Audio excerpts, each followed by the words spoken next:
Hello बच्चों, welcome to lucky education. कल हमने आपको ऑप्टिक्स की वीडियो के बारे में बताया था और ऑप्टिक्स में मैं एक वीडियो बता चुका था जिसमें मैंने टॉपिक कवर किए थे रिफ्रैक्शन थ्रू स्फेरिकल सरफेस। वहाँ तक हमने उसको कंप्लीट किया था। तो आज उस सीरीज को आगे बढ़ाते हैं और आज के टॉपिक जो हम कवर करेंगे वो कौन कौन सी टॉपिक कवर करेंगे। फर्स्ट, आज हम जो यूज करेंगे रिफ्रैक्शन थ्रू स्फेरिकल सरफेस को किसके लिए बेटा? लेंस मेकर फॉर्मूला के लिए। लेंस मेकर फॉर्मूला ये देखेंगे। सेकंड बेटा हम देखेंगे प्रिज्म, जो कि इंपॉर्टेंट होगा, दोनों ही इंपॉर्टेंट है, लेंस मेकर फॉर्मूला प्रिज्म, ये दो देखेंगे। और एक तीसरा और देखेंगे बेटा, combination of thin lens, combination of thin lens, ठीक है। और इसी से मैं डिफाइन करवाऊंगा पावर ऑफ लेंस। तो आज के टॉपिक हमारे ये रहेंगे। तो एक वीडियो में मैं ये 4 टॉपिक कवर करूंगा। कल की वीडियो में जो भी ऑप्टिकल इंस्ट्रूमेंट्स हैं, कंपाउंड माइक्रोस्कोप, टेलीस्कोप, वो कवर करूंगा और एक वीडियो में मैं न्यूमेरिकल्स कवर करूंगा। तो ये हमारा ऑप्टिक्स का जो है वो वेटेज जो है वो इस तरह से रहेगा। तो ऑप्टिक्स की वीडियो जो है, एक वीडियो में मैंने जो टॉपिक कवर किए थे रिफ्रैक्शन थ्रू स्फेरिकल सरफेस तक, आज की वीडियो में मैं ये टॉपिक कवर करूंगा। थर्ड क्लास जो हमारी होगी वो ऑप्टिकल इंस्ट्रूमेंट्स की होगी एंड फोर्थ जो है वो क्या रहेगी? न्यूमेरिकल्स की रहेगी, जिससे हमारा फिजिक्स सेकंड का जो पोर्शन है वो फिनिश हो जाएगा। ठीक है बेटा, तो ध्यान रखना है आपको कि ये चीज़ें जो है वो आपको रिपीटेशन में लेनी है, बार बार रिपीट करना है। मैं नंबर ऑफ टाइम्स आपको बताता रहता हूँ कि जितना आप रिपीट करोगे उतना आपके लिए अच्छा है। ओके, तो स्टार्ट करते हैं बेटा लेंस मेकर फॉर्मूला। तो लेंस मेकर फॉर्मूला के लिए आप डायग्राम जो है वो विशेषकर देखें कि डायग्राम क्या होना चाहिए। तो डायग्राम के लिए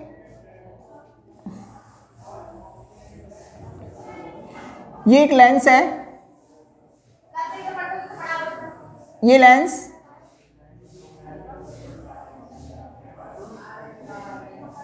ये प्रिंसिपल एक्सिस, इधर रिफ्रैक्टिव इंडेक्स μ1, इधर रिफ्रैक्टिव इंडेक्स b μ1 और लेंस का रिफ्रैक्टिव इंडेक्स μ2। ठीक है बेटा, एक सरफेस ये है तो इधर का रेडियस ऑफ कर्वेचर r1 मानेंगे, इधर का r2 मानेंगे। ओके, यहां पर हम करते क्या है, यहां हम एक ऑब्जेक्ट लेते हैं, ऑब्जेक्ट O, एक रे इंसिडेंट कराते हैं लेंस पर, ये इंसिडेंट रे है। तो ये एक आपको सरफेस मिली। तो अब मैं क्या करूंगा, इस सरफेस पर एक नॉर्मल ड्रॉ करूंगा। ये डायग्राम आपको देखना है, बहुत सारे स्टूडेंट्स को डायग्राम जो है वो क्लियर नहीं हो पाता है कि डायग्राम कैसे बन रहा है। तो आप देखें बेटा, यहाँ हम इसका नॉर्मल बनाते हैं। तो आपको पता है कि जो नॉर्मल है इसके सेंटर ऑफ कर्वेचर से पास करता है। तो ये कितना बेटा? C1। ठीक है बेटा, अब आप देखें कि जब भी कोई लाइट रे रेयरर से डेंसर में ट्रैवल करती है तो आपको पता है बेंड टुवर्ड द नॉर्मल। तो ये क्या होगी बेटा? बेंड होगी। ये क्या हो गई? Bend toward the normal.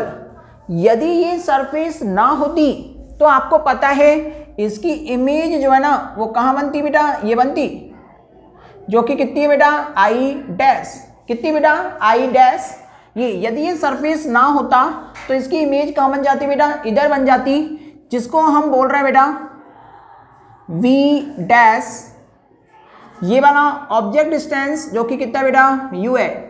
लेकिन अब ये सरफेस है तो यहां से भी क्या होगा? रिफ्रैक्शन होगा। तो इस रिफ्रैक्शन के लिए आप एक नॉर्मल फिर बनाओगे। तो नॉर्मल, इसका जो नॉर्मल है वो क्या होगा बेटा? इसके सेंटर ऑफ कर्वेचर से क्या करेगा? पास करेगा। तो C2 बनाया। ठीक है, C2। अब आप देखें, जब भी कोई लाइट रे डेंसर से रेयरर जब आएगी, डेंसर से रेयरर जब आएगी तो अवे फ्रॉम द नॉर्मल। तो अब ये क्या होगा बेटा? Away from the normal. तो फाइनल इमेज जो है वो कहाँ बनेगी? इधर बनेगी।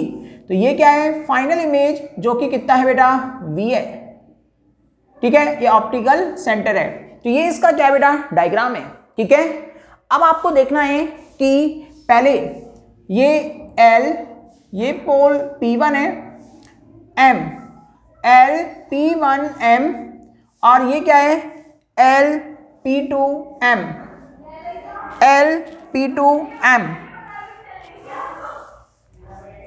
तो सबसे पहले बेटा हम क्या करेंगे, L P1M के लिए हम रिफ्रैक्शन थ्रो स्फेरिकल सरफेस बनाएंगे। तो रिफ्रैक्शन थ्रो स्फेरिकल सरफेस के लिए हम वही फॉर्मूला यूज कर रहे हैं। देखो देर ये क्या है μ1, ये कितना है μ2, μ1 μ2। ओके बेटा, अब आप देखें बेटा देर, तो ये ऑब्जेक्ट डिस्टेंस u o और इसकी इमेज जो है वो कितनी बेटा i डैश है, जो कि कितना है बेटा v है, और सेंटर ऑफ कर्वेचर जो है वो इसके लिए कितना था बेटा r1 था। ठीक है, तो आप देखें बेटा कि रिफ्रैक्शन थ्रू स्फेरिकल सरफेस में आपने देखा था कि μ2 अपॉन v, तो μ2 क्या बेटा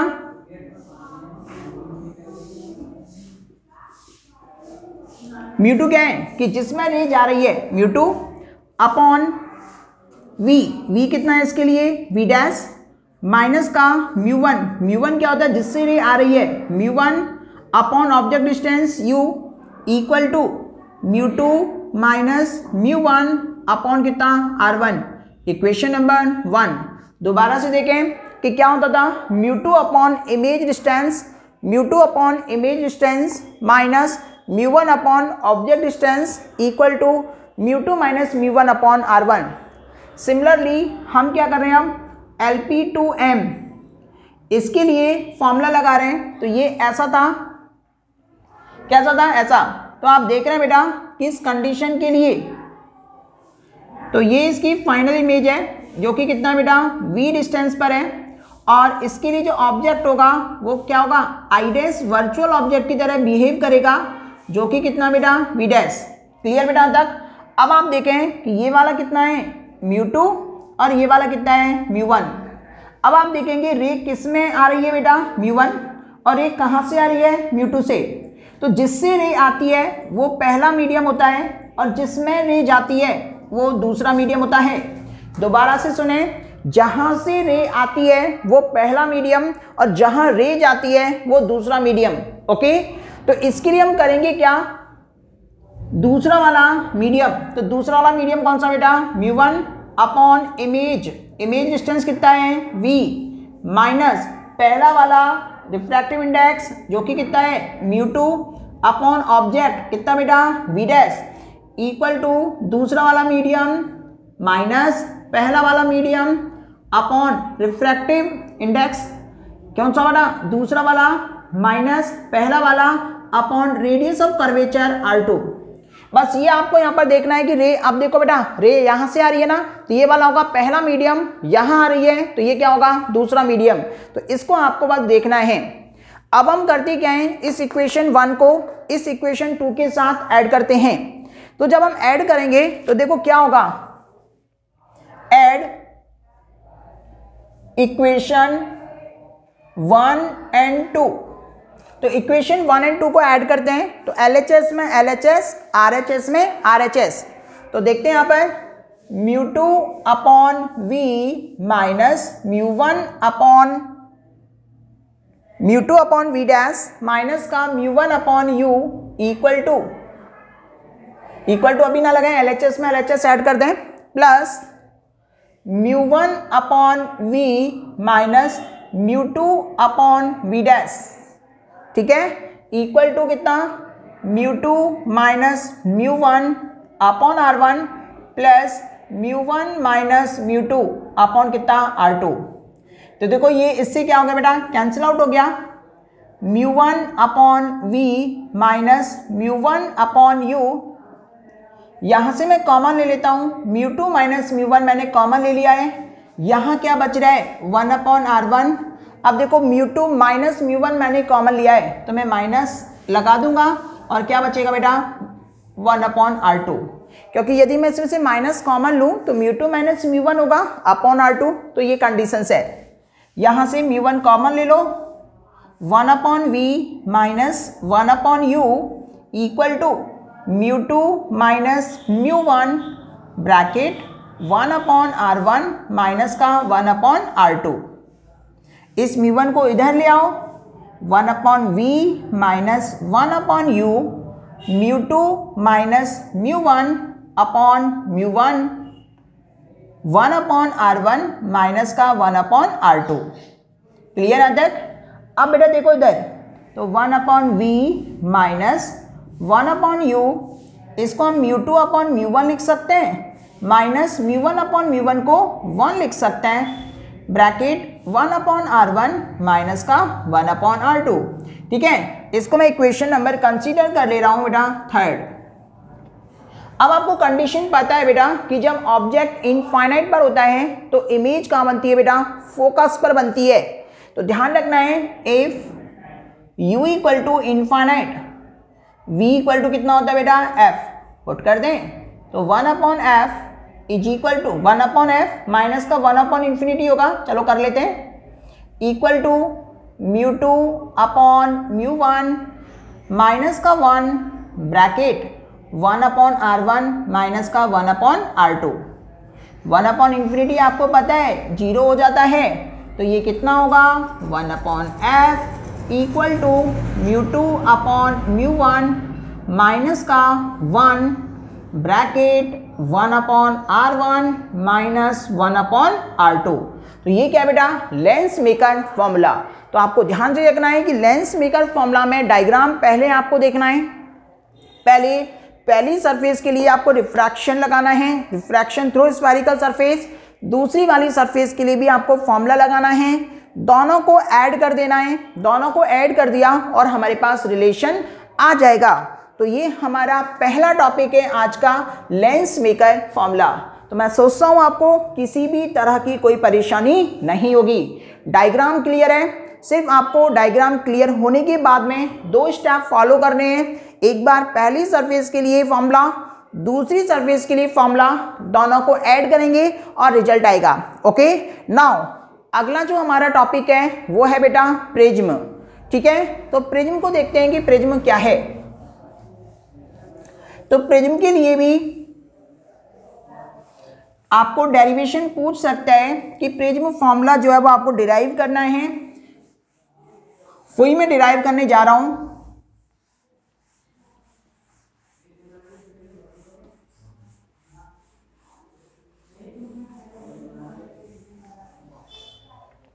तो देखो प्रिज्म में आपको ऐसे ही पूछ सकता है प्रिज्म में कि प्रूफ करना है कि mu equal to sine A plus delta M upon 2 upon sine A by 2। ये आपको पूछ सकता है कि prove that refractive index of prism is equal to the sine A plus delta M by 2 upon sine A by 2। यही मैं proof कराने जा रहा हूं। तो आपको पता है बेटा कि प्रिज्म जो है वो हम एक कंसीडर करते हैं। सब लोग ध्यान से देखेंगे। प्रिज्म जो है अच्छे से देखना भी है, ये क्वेश्चन बहुत बार से पूछा नहीं गया है तो पूछने के चांसेस बनते हैं। ये प्रिज्म, ये वाला जो है एंगल ऑफ प्रिज्म, यहाँ से बेटा एक रे चली, ये कौन सी रे है बेटा? Incident ray. ये आपके प्रैक्टिकल में भी है, इसलिए चांसेस कम बनते हैं, लेकिन बेटा बहुत सालों से पूछा नहीं गया है तो आपको देखना ही है। अब मैं क्या करूँगा, इधर मैं एक रिफ्रैक्टिव इंडेक्स μ1 कंसीडर कर रहा हूँ, यहाँ एयर मान ले रहा हूँ। तो एयर के लिए कितना होता है? 1। प्रिज्म का रिफ्रैक्टिव इंडेक्स μ2 जो है वो क्या मान ले रहा हूँ? म्यू। ओके, एक नॉर्मल कंसीडर कर रहे हैं। तो आपको पता है जब भी कोई लाइट रे रेयरर से डेंसर में आएगी तो बैंड टुवर्ड द नॉर्मल, तो बैंड होगी, बैंड हो जाएगी। फिर हम क्या करेंगे, एक नॉर्मल इधर बनाएंगे फिर। ठीक है, तो जब डेंसर से रेयरर जाएगी तो अवे फ्रॉम द नॉर्मल। तो ये वाली जो रे है वो कौन सी है? Emergent ray.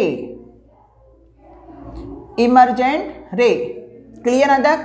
इस वाली रे को हम आगे बढ़ाते हैं, इस वाली रे को हम पीछे बढ़ाते हैं। तो ये वाला जो एंगल है वो क्या होता है? Angle of deviation.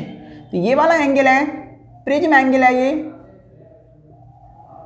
Prism angle ये वाला जो है वो है angle of deviation, angle of deviation. Incident ray और नॉर्मल के बीच का angle, angle of incidence. Emergent रे और नॉर्मल के बीच का एंगल, एंगल ऑफ इमर्जेंट। ये angle of refraction R1 R2, इसको मैंने कंसीडर कर लिया है x। ये आपको पता है 90 डिग्री है और ये भी आपको पता है 90 डिग्री है। तो ये इसका प्रिज्म का डायग्राम है, आपको ध्यान से देखना है। इसमें मैं दो एंगल और कंसीडर कर रहा हूँ, ये θ1 और इधर कितना बेटा θ2। तो दोबारा से देख लें कि जब भी प्रिज्म डायग्राम बनाओगे, angle of incidence, angle of refraction, ये भी एंगल ऑफ रिफ्रैक्शन है लेकिन इसके लिए इंसिडेंट का काम कर रहा है, और ये angle of emergent θ1 θ2, angle of deviation and angle of prism. तो सबसे पहले आपको स्टेप मैं आपको बता दे रहा हूँ। यहाँ पर मैं एक क्वाड्रिलेटरल यूज कर रहा हूँ। कौन सा? ये क्वाड्रिलेटरल है। तो क्वाड्रिलेटरल से हम देख रहे हैं बेटा क्या कि a प्लस ये वाला एंगल कितना है 90 डिग्री, प्लस ये वाला एंगल कितना है x प्लस कितना बेटा 90 डिग्री। और आपको पता है कि क्वाड्रिलेटरल का सम कितना होता है बेटा 360 डिग्री। 90 90 180 होता है, इसको ट्रांसपोज करके इधर पहुंचाते हैं तो a plus X equal to कितना 180 degree. Equation number 1। Second step ध्यान रखना है, ये ट्राइंगल ले रहे हैं R1 R2 और x। तो R1 plus R2 plus x equal to कितना होगा ट्राइंगल 180 डिग्री। क्लियर है तक? Equation number 2। तो हम देख रहे हैं ये भी 180 है, ये भी 180 है, दोनों को इक्वेट करते हैं फ्रॉम इक्वेशन 1 एंड 2।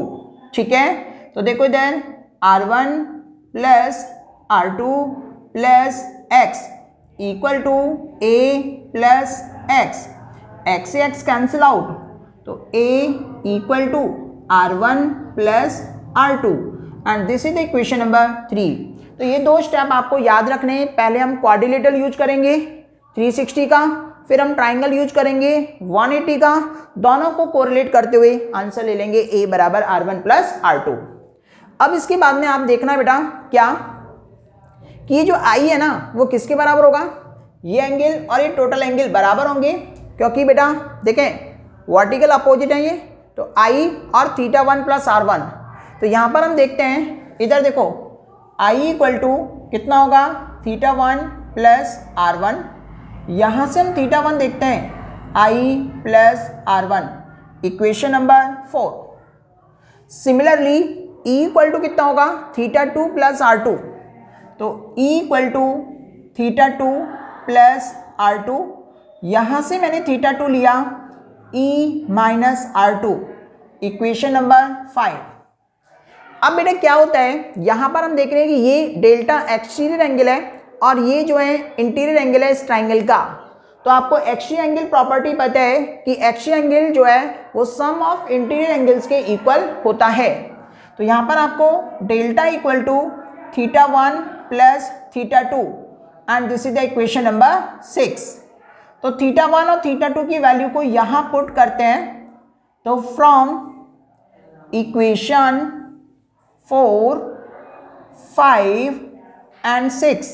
तो देखें यहाँ पर डेल्टा इक्वल टू θ1 कितना है I प्लस R1, θ2 कितना है E माइनस R2।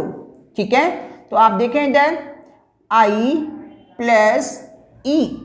ठीक है बेटा, I plus E, delta equal to θ1 plus θ2 है।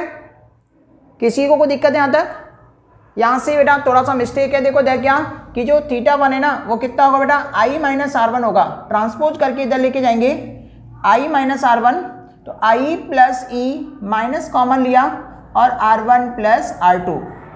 यहाँ पर हमने इक्वेशन नंबर जो 4 लिया है ना, इक्वेशन नंबर 4 में I की वैल्यू θ1 प्लस R1 है यहाँ से, तो θ1 हमने देखा तो R1 को ट्रांसपोज करके इधर लेके जाएंगे तो माइनस में होगा, तो θ1 यहाँ पुट करेंगे तो इधर। तो देखें R1 प्लस R2 की जगह A है ना, तो यहाँ पर हम क्या लिख सकते हैं I प्लस ई माइनस का ए। तो ये तुम्हारा डेल्टा आ गया इक्वेशन नंबर 7। ठीक है बेटा, दोबारा से देखो एक बार और। सबसे पहले हम एक क्वाड्रिलेटरल लेंगे, क्वाड्रिलेटरल, फिर उसके बाद में हम क्या लेंगे, ट्राइंगल लेंगे, दोनों से रिलेशन लेंगे। इसके बाद में आई की वैल्यू θ1 प्लस r1 लेंगे, यहाँ से θ1 लेंगे। ई की वैल्यू θ2 प्लस r2 लेंगे, यहाँ से θ2 लेंगे।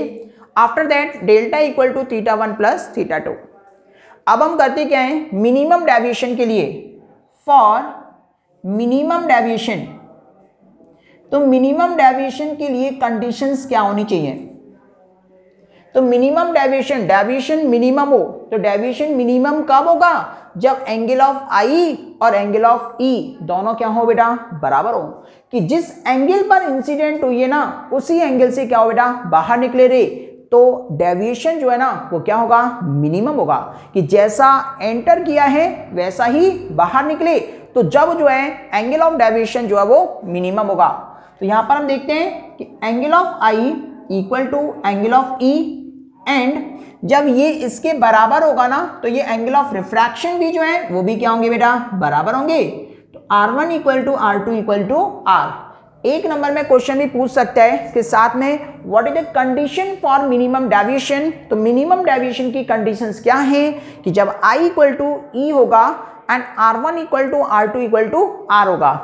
पुट करते हैं इधर, तो डेल्टा जो है वो क्या बन गया बेटा, मिनिमम बन गया, डेल्टा मिन आई एज इट इज, ई की जगह भी आई और ए।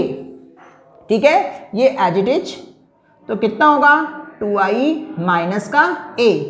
तो यहां से हम क्या देख रहे हैं, आई ए को इधर लेके आ रहे हैं, तो i इक्वल टू ए इधर आया प्लस डेल्टा मिन अपॉन कितना बेटा 2। This is the equation number 8। Clear बेटा तक।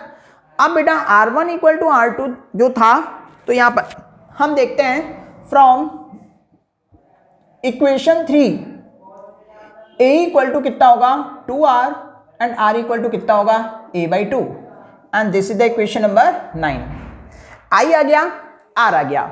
अब लास्ट स्टेप क्या है, हमें इस बाउंड्री पर हमें क्या करना है बेटा, इस बाउंड्री पर हमें स्नेल्स लॉ लगाना है। क्या लगाना है, स्नेल्स लॉ। r की वैल्यू देखो बेटा कितनी आ गई है, a/2 आ चुकी है, और i की वैल्यू कितनी आ गई है, a plus delta min by 2 आ चुकी है। अब हम करेंगे क्या, इस बाउंड्री पर हम स्नेल्स लॉ लगाएंगे। तो इस पर स्नेल्स लॉ लगाएंगे, तो आप देखें बेटा इस कंडीशन में, फोटो में दोबारा से बना दे रहा हूं, छोटा सा फोटो।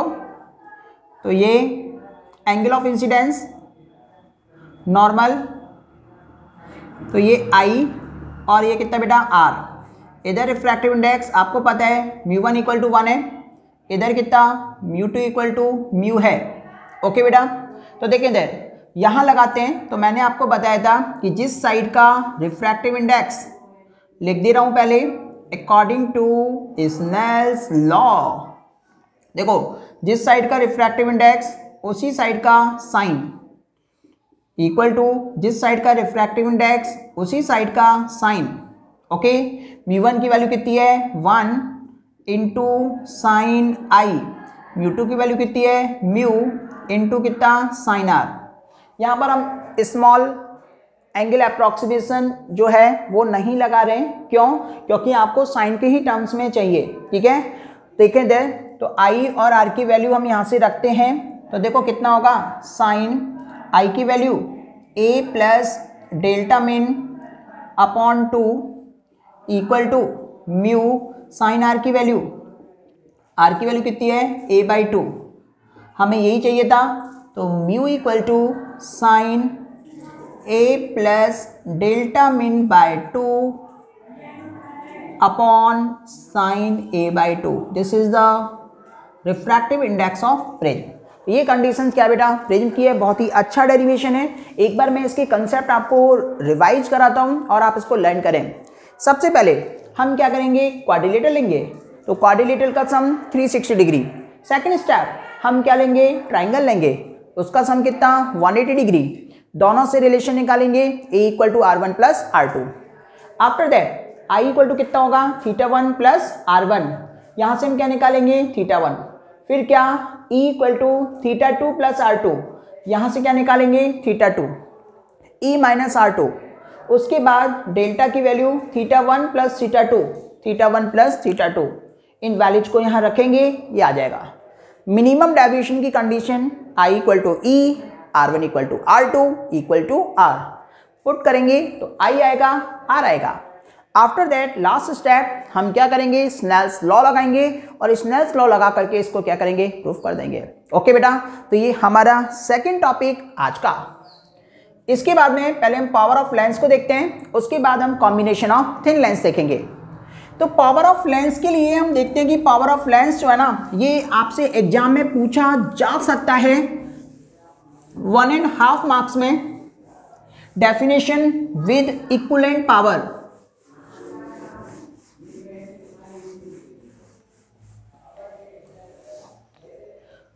तो देखो बेटा पावर ऑफ लेंस की यदि हम बात करते हैं, पावर ऑफ लेंस, तो पावर ऑफ लेंस जो है वो P होता है। इसकी दो डेफिनेशन हम बताएंगे। एक तो क्या होता है, द कैपेसिटी और ability to bending the light ray by a lens. दोबारा से सुने, द कैपेसिटी और ability to bending the light ray by a lens is called power of lens. या फिर हम इसको बोल सकते हैं कि जो P होता है ना, वो कितना होता है 1/f। फोकल लेंथ का इनवर्स जो है ना, वो भी क्या कहलाता है, पावर ऑफ लेंस। इसकी जो यूनिट है ना, वो ध्यान रखनी है। यूनिट क्या होती है बेटा, डायप्टर होती है। क्या होती है, डायप्टर। यूनिट डायप्टर होती है, ध्यान रखना है। और इसमें ये जो फोकल लेंथ है ना, वो यूज होगी किस में बेटा, मीटर में। यदि बेटा P इक्वल टू 1/f है, ठीक है, तो फोकल लेंथ क्या होगी बेटा, मीटर में होगी। यदि बेटा फोकल लेंथ सेंटीमीटर में यूज कर रहे हो ना, तो फॉर्मूला लगाओगे बेटा 100/f। ये कब होगा, जब फोकल लेंथ आप कौन सी यूज कर रहे हो बेटा, सेंटीमीटर में। क्लियर बेटा यहाँ तक। तो यदि फोकल लेंथ मीटर में है तो P 1/f लेना है, यदि सेंटीमीटर में है तो 100/f, तब डायप्टर में पावर आ जाएगी। ओके बेटा। इसके बाद में आपको देखना है कॉम्बिनेशन ऑफ थिन लेंस। तो कॉम्बिनेशन ऑफ थिन लेंस में आपको करना क्या है, देखो इधर दो पतली पतली लेंस लेने हैं, थिन लेंस लेने हैं।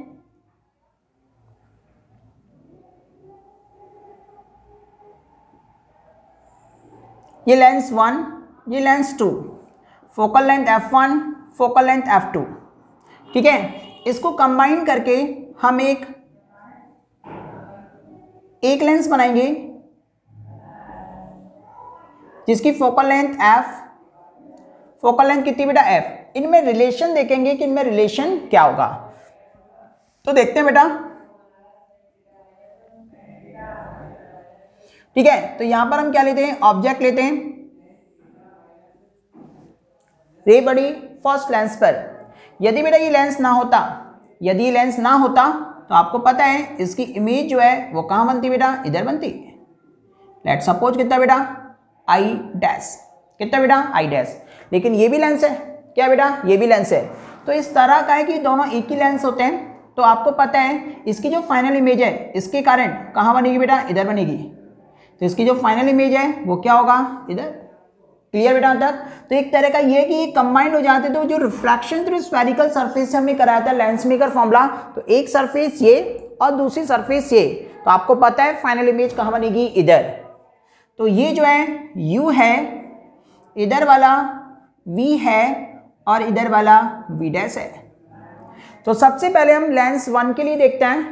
तो लेंस 1 के लिए हम लेंस फॉर्मूला यूज करते हैं। लेंस फॉर्मूला आपको पता है 1/f is equal to 1/v minus का 1/u। तो आप देखें पहला है तो f1 हो गया, इसका इमेज कितना है, v डैश, और ऑब्जेक्ट कितना है, u। Equation number 1। लेंस 2 के लिए यूज करते हैं। तो लेंस 2 के लिए फोकल लेंथ कितनी है, f2 है, इमेज कितना है, v है, लेकिन ऑब्जेक्ट ये जो इमेज है इस वाले के लिए क्या करेगा, वर्चुअल ऑब्जेक्ट का काम करेगा। तो 1/v डैश। इक्वेशन नंबर 2, दोनों को कंबाइन करते हैं, ऐड इक्वेशन 1 और 2। तो 1 और 2 यदि हम देखें तो 1/f1 plus 1/f2 equal to 1/v dash minus का 1/u प्लस 1/v माइनस का 1/v dash 1 upon V dash से 1 upon V dash cancel out हो चुका है, 1 अपॉन वी माइनस का कितना 1 अपॉन यू। ओके, और इसको मैं क्वेश्चन नंबर क्या बोल दे रहा हूँ, थर्ड। अब बेटा हम यहाँ पर ये बोलेंगे इसको यदि मैं इक्विवेलेंट ऐसा बना सकता हूँ बेटा, तो ये O है, इधर से रे चली ऐसा और इमेज बन गई बेटा यहाँ पर, तो ये U है और ये क्या बेटा V। तो यदि मैं इसको देखूं तो 1 अपॉन एफ कितना 1 अपॉन वी माइनस का 1 upon U. Equation number 4 compare मारे तो 1 upon V minus 1 upon U की जगह हम क्या लिख सकते हैं 1 अपॉन एफ। तो देखते हैं यहाँ पर फ्रॉम इक्वेशन 3 एंड 4, तो 1 upon F equal to 1 upon F1 plus 1 upon F2। ये क्या आ गई बेटा focal length, combination of thin lens के लिए फोकल लेंथ ये आ चुकी है। यहाँ F1 और F2 आपको क्या करना है बेटा विद साइन पुट करना है। यदि लेंस n है तो यहाँ पर ही मैं देख ले रहा हूँ फॉर n लेंस, तो 1 अपॉन एफ कितना होगा बेटा 1 upon F1 plus 1 upon F2 plus 1 upon F3 up to so on 1 upon Fn। Okay, आपको पता है कि P equal to 1 upon F होता है ना, तो P इक्वल टू कितना होगा P1 plus P2 up to so on Pn। तो it's all about the power of lens and combination of thin lens. तो आपको कॉम्बिनेशन ऑफ थिन लेंस भी आपसे एग्जाम में पूछा जा सकता है। तो आप क्या करेंगे, दो लेंस लेंगे थिन, और दोनों लेंस के लिए लेंस फॉर्मूला लगाते हुए आपको दोनों को ऐड करना है एक रिलेशन, उसके बाद में कंबाइंड लेंस से दूसरा रिलेशन, और दोनों को कंपेयर मारना है, आपके पास इक्विवेलेंट फोकल लेंथ आएगी। और आफ्टर दैट एन लेंस के लिए यदि बात करता है तो ये होगा। ओके, तो ये जो है हमारा आज का वीडियो था जिसमें हमने बेटा एक लेंस मेकर फॉर्मूला देखा, याद रखना है 1 upon F equal to μ2 upon μ1 minus 1 upon r1 minus 1 upon r2। Second हमने प्रिज्म फॉर्मूला देखा था, या रिफ्रैक्टिव इंडेक्स ऑफ प्रिज्म आप कह सकते हो, mu equal to sine A plus delta M by 2 upon sine A by 2। Third हमने power of lens देखा था, P equal to 1 upon F, unit dioptre में थी। एंड लास्ट जो हमने देखा था कॉम्बिनेशन ऑफ थिन लेंस, जो कि क्या था 1 upon F equal to 1 upon F1 plus 1 upon F2। Okay, तो आज की क्लास में इतना ही, मिलेंगे नेक्स्ट क्लास में। Thank you.